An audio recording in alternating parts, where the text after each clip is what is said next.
10 वर्ष 10,000ची SIP हा reel भरपूर व्हायरल झाला. त्याची खूप चर्चा झाली, खूप कमेंट आल्या. काहींनी सपोर्ट केलं, काहींनी प्रश्न विचारले, काहींनी तर डाऊट घेतले. हे एक्सपेक्टेडच आहे, कारण फायनान्समध्ये ट्रस्ट शब्दांनी नाही तर क्लॅरिटीने तयार होतं.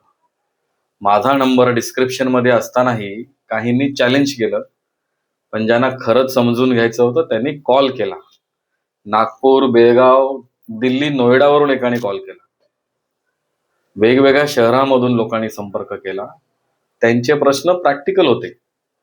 SIP मध्ये रिस्क काय असते, मार्केट क्रॅश झाला तर काय, 10 वर्ष कन्सिस्टन्सी कशी मेंटेन करायची.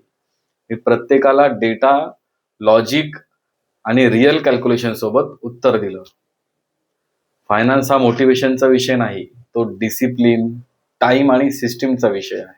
व्ह्यू मिळाले म्हणून मला अभिमान नाही, तर लोकांनी क्लॅरिटीसाठी कॉल केला याचा मला अभिमान आहे. मी कंटेंट बनवतो अटेन्शनसाठी नाही, तर फायनान्शियल अंडरस्टँडिंगसाठी.